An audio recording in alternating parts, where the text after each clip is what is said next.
Welcome to my channel. आज के इस वीडियो में हम लोग फिजिक्स का जो पहला नंबर चैप्टर है प्रकाश का परावर्तन, पहला नंबर चैप्टर का नाम क्या है? प्रकाश का परावर्तन यानी रिफ्लेक्शन ऑफ लाइट। इसका जो है मोस्ट इम्पोर्टेंट टॉपिक है जो है अवतल दर्पण का सोलर कुकर में यूज क्यों किया जाता है, हजामती के लिए अवतल दर्पण का उपयोग क्यों किया जाता है, उत्तल दर्पण के रूप में साइड मिरर के रूप में उत्तल दर्पण का उपयोग क्यों किया जाता है, उसके बारे में हम लोग क्या करेंगे, डिस्कस करेंगे, अच्छे तरीक़ा से क्या समझेंगे। यह सब क्वेश्चन है जो है लगातार जो बोर्ड एग्जाम में पूछा जाता है। 2023 में पूछा गया था इसमें से क्वेश्चन। तो चलिए डिस्कस करते हैं अच्छे तरीके से। उससे पहले अगर हमारी वीडियो बनाए हैं तो जरूर चैनल को सब्सक्राइब कर लीजिएगा और जो वीडियो को लाइक कर लीजिएगा। चलिए स्टार्ट करते हैं। सबसे पहले जो हम लोग के पास क्या है क्वेश्चन हुआ है कि हम वाहनों में उत्तल दर्पण को फर्स्ट दृश्य के रूप में वरीयता क्यों देते हैं। पूछ रहा है मुख्य रूप से क्या पूछ रहा है कि हम उत्तल दर्पण के साइड रूप में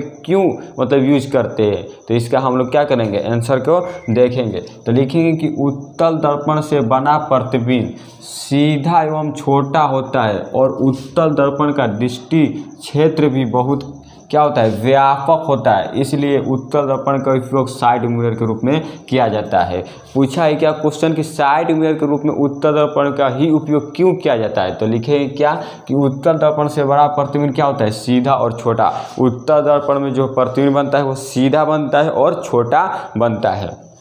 और उत्तल दर्पण का जो दृष्टि क्षेत्र होता है यानी कि जो इसका व्यापक क्षेत्र होता है ना बहुत क्या होता है, कम होता है, यानी व्यापक होता है, बहुत कम होता है। बहुत क्या होता है, कम होता है। इसलिए उत्तल दर्पण का उपयोग साइड मिरर के रूप में किया जाता है। मुख्य रूप से हम समझे तो क्या समझे, जो बड़ा प्रतिबिंब है यानी इसका इतना जो दृष्टि क्षेत्र होगा वो इतना व्यापक होगा कि जो बड़ा प्रतिबिंब हो वो छोटा में दिखा देगा। यानी बड़ा चीज़ को क्या करेगा, एक जगह लिया के जमा करके वो छोटा में दिखाएगा। इसलिए उत्तल दर्पण के उपयोग साइड मिरर के रूप में किया जाता है। नेक्स्ट क्वेश्चन है कि हजामती दर्पण में अवतल दर्पण का ही उपयोग क्यों किया जाता है। मुख्य रूप से पूछ क्या रहा है, हजामती दर्पण यानी दाढ़ी बनाने में उत्तल दर्पण का उपयोग क्यों किया जाता है। दाढ़ी बनाने में उत्तल दर्पण का उपयोग क्यों किया जाता है। तो लिखेंगे कि जब अवतल दर्पण में वस्तु को फोकस और ध्रुव के बीच रखा जाता है तो इसका प्रतिबिंब दर्पण के पीछे बड़ा, सीधा और काल्पनिक बनता है। और मुख्य रूप से बड़ा प्रतिबिंब बनने के कारण ही हजामती दर्पण को अवतल दर्पण के रूप में किया जाता है। लिखा गया है उसे हम लोग क्या करेंगे, इसको एक क्या करेंगे, इसका जो है चित्र बना के यानी इसका डायग्राम बना के समझेंगे। तो सबसे पहले हमें पूछा क्या गया है कि अवतल दर्पण में जो दाढ़ी बनाने के लिए अवतल दर्पण का ही उपयोग क्यों किया जाता है। तो अवतल दर्पण कहते किसको है, जिसका परावर्तक सतह क्या होना चाहिए, धसा होना चाहिए। जिसका परावर्तक सतह क्या होना चाहिए, धसा होना चाहिए। तो यह क्या हो गया, यह एक दर्पण हो गया। यह क्या हो गया, मान लीजिए यह क्या हुआ, एक दर्पण हुआ। इसका परावर्तक सतह क्या होना, इधर धसा होना चाहिए, इधर से कलई किया हुआ यानी रंगा होना चाहिए, यानी कलर करना इधर से होना चाहिए। यह क्या हो गया, हम लोग का क्या हो गया, अवतल दर्पण हो गया। यह क्या हो गया, अवतल दर्पण हो गया। और पूछा है क्या है कि अवतल दर्पण में वस्तु की फोकस और ध्रुव के बीच रखा जाए। यह क्या हो गया, यह इस तरह से लाइन गया, यह हो गया यानी प्रधान यश यानी पी, ये प्रधान यश हो गया। इसको हम मान लीजिए ए भी चाहे एम डेक्स M2 मान लीजिए, यह दर्पण हो गया। यह अवतल दर्पण हुआ जिसका कलई किया हो एक रंग का होना चाहिए और इसका परावर्तक सतह धसा होना चाहिए। इधर क्या होता है, तो इधर होता है हम लोग का फोकस और इधर होता है सेंटर। देखिए इधर यह फोकस हो गया और यह सेंटर हो गया। और पूछ क्या रहा है कि फोकस और ध्रुव के बीच में रखा जाए, यानी यह फोकस और ध्रुव के बीच में जब वस्तु को हम लोग रखते हैं तो फोकस और ध्रुव के इसका जो वस्तु का जो बनेगा ना, ये प्रतिबिंब बनेगा क्या होगा, उत्तल यानी अवतल दर्पण के पीछे बनेगा, यानी इसका पीछे बनेगा। इस वस्तु को क्या बनेगा, पीछे बनेगा। कहा क्या है कि अवतल दर्पण को वस्तु और फोकस के बीच यानी वस्तु और जो अवतल दर्पण है वस्तु को फोकस और ध्रुव के बीच रखा जाए तो इसका प्रतिबिंब दर्पण के पीछे बनेगा। जो दर्पण के पीछे इसका प्रतिबिंब जो होगा वो दर्पण के पीछे बनेगा। और उसके बाद है कि बड़ा और सीधा और काल्पनिक बनेगा। अवतल दर्पण में हमेशा बड़ा प्रतिबिंब बनता है। अवतल दर्पण में हमेशा कैसा प्रतिबिंब बनता है, तो बड़ा प्रतिबिंब बनता है। उसी बात को इसका जो प्रतिबिंब बनेगा क्या होगा, बड़ा बनेगा और काल्पनिक बनेगा। हमेशा जो है इस अवतल दर्पण में कैसा प्रतिबिंब बनता है, तो काल्पनिक प्रतिबिंब बनता है। उसके बाद लिखा है कि और मुख्य रूप से, यानी जब बड़ा प्रतिबिंब बनता है तो मुख्य रूप से हम अवतल दर्पण का उपयोग इसीलिए दाढ़ी बढ़ाने के रूप में किया जाता है। जब हम फोकस और सेंटर के बीच में रखें, जिसके पीछे जो प्रतिबिंब बनेगा दर्पण के पीछे और बड़ा बन गया, इसीलिए हम लोग जो है अवतल दर्पण का उपयोग दाढ़ी बनाने में करते हैं, यानी हजामती के रूप में कहते हैं।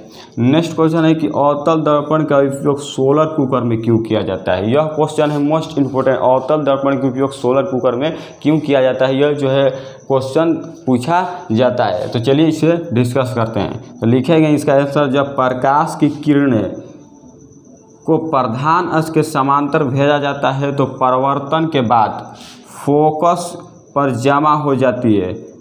इस गुण के कारण ही अवतल दर्पण के उपयोग सोलर कुकर में किया जाता है।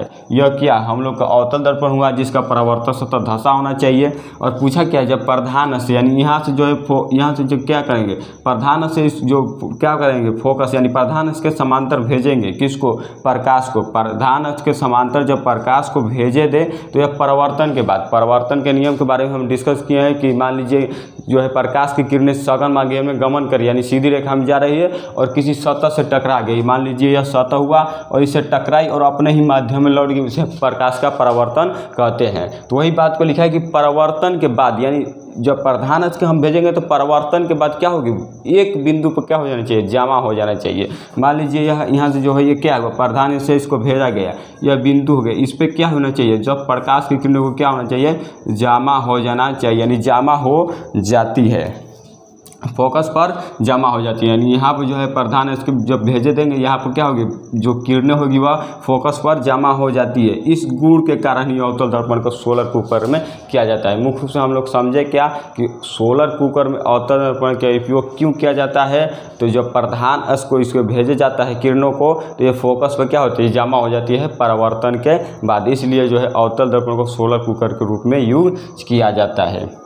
नेक्स्ट क्वेश्चन है कि अवतल दर्पण को अभिसारी दर्पण क्यों कहा जाता है। अवतल दर्पण को अभिसारी दर्पण क्यों कहा जाता है। यह क्वेश्चन जो है अवतल दर्पण को अभिसारी दर्पण क्यों कहा जाता है, यह क्वेश्चन पूछा जाता है बोर्ड में और हर एक साल जो है रिपीट किया जाता है। तो हम लोग पहले जो नेक्स्ट वीडियो में पढ़े थे कि अवतल दर्पण को अभिसारी दर्पण कहा जाता है, उसमें हम लोग पढ़े थे अवतल दर्पण को अभिसारी दर्पण कहा जाता है। लेकिन यहाँ पूछ रहा है कि अवतल दर्पण को अभिसारी दर्पण क्यों कहा जाता है। तो हम लिखेंगे कि अवतल दर्पण के प्रधान अक्ष के समांतर आती प्रकाश की किरणें परावर्तन के बाद एक बिंदु पर जमा हो जाती है, इसलिए अवतल दर्पण को अभिसारी दर्पण कहते हैं। इसमें जो है सोलर कुकर में क्या पढ़े थे, एक बिंदु पर क्या कर देता है, अवतल दर्पण जो है प्रकाश की किरणों को जमा कर देता है। उसी बात को लिखा गया है कि अवतल दर्पण को अभिसारी दर्पण क्यों कहते हैं, यानी अभिसारी, एक बिंदु पर जमा कर, यानी अभिस कर रहा है, यानी एक बिंदु पर क्या कर रहा है, जमा कर रहा है। जो अवतल दर्पण हो गया, यह अवतल दर्पण हुआ जिसका परावर्तन सतह क्या है, धंसा हुआ है। यह जो प्रकाश की किरणें आ रही है, मान लीजिए कि अवतल दर्पण से प्रकाश की किरणें आ रही है, यहाँ से जो है प्रकाश की किरणें ऐसे आ रही है, ऐसे क्या है, प्रकाश की किरणें गमन कर रही है सघन माध्यम में। यहाँ पे एक बिंदु है, ये सभी जो है प्रकाश की किरणें यहाँ पे क्या कर दिया है, जमा कर देता है। अवतल दर्पण सभी प्रकाश की किरणों को एक जगह क्या कर देता है, जमा है, इसीलिए इसे अभिसारी दर्पण कहा जाता है। नेक्स्ट है कि उत्तल दर्पण को अपसारी दर्पण क्यों कहा जाता है। उत्तल दर्पण को अपसारी दर्पण क्यों कहा जाता है। पहले की वीडियो में हम वहाँ पढ़े थे कि उत्तल दर्पण को अपसारी दर्पण कहते हैं, लेकिन यहाँ पूछा है कि उत्तल दर्पण को अपसारी दर्पण क्यों कहा जाता है। तो उत्तल दर्पण किसे कहते हैं, जिसका परावर्तन सतह क्या होना चाहिए, उभरा होना चाहिए। यह क्या हुआ, मान लीजिए कि यह दर्पण हुआ, इसका मान लीजिए दर्पण हुआ, चाहे इसी तरह बनाइए, यह क्या हुआ, दर्पण हुआ, इसका परावर्तक सतह क्या होना चाहिए, उभरा होना चाहिए। इधर से जो है अंदर से क्या होना चाहिए, कलर होना चाहिए, यानी कलई क्या होना चाहिए। ये क्या हो गया, अवतल दर्पण हुआ, इसका परावर्तक सतह क्या है, उभरा हुआ है, और इसका परावर्तक सतह क्या है, उभरा हुआ है। इसे हम लोग क्या कहते हैं, उत्तल दर्पण कहते हैं। लेकिन पूछा है क्या क्वेश्चन में कि उत्तल दर्पण को अपसारी दर्पण क्यों कहा जाता है। तो उत्तल दर्पण को अपसारी दर्पण कहते हैं किस लिए, तो उत्तल दर्पण को प्रधान अक्ष के समांतर आ रही प्रकाश की किरणें एक बिंदु से फैलती हुई प्रतीत होती है। मान लीजिए कि अवतल दर्पण से आ रही है प्रकाश की किरणें, यह क्या आ रही है, प्रकाश की किरणें आ रही है,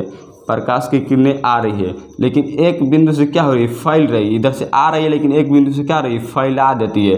ये प्रकाश की किरणों के एक बिंदु से क्या कर देता है, फैला देता है। उत्तल दर्पण प्रकाश की किरणों के एक बिंदु से क्या कर देता है, फैला देता है, इसलिए उत्तल दर्पण को अपसारी दर्पण कहते हैं। तो आज हम लोग 4 टॉपिक पर डिस्कस किए। यह मोस्ट इंपॉर्टेंट टॉपिक है। यह जो है क्वेश्चन, उत्तल दर्पण को अपसारी दर्पण क्यों कहा जाता है, सेकेंड शिफ्ट में 2023 का जो एनुअल एग्जाम हुआ उस सेकेंड शिफ्ट में एक क्वेश्चन पूछा गया था। तो मिलते हैं अगली वीडियो में, और अगले वीडियो में हम लोग मुख्य रूप से दर्पण के जो सूत्र है, दर्पण का जो सूत्र है उसे सिद्ध करना सीखेंगे। दर्पण को सूत्र को सिद्ध करना करेंगे, और F बराबर R2 जो संबंध होता है उसके बारे में भी सिद्ध करना सीखेंगे। F बराबर होता है R/2, F बराबर R/2, उसको भी सिद्ध करेंगे। तो मिलते हैं अगले वीडियो में, तब तक के लिए टेक केयर।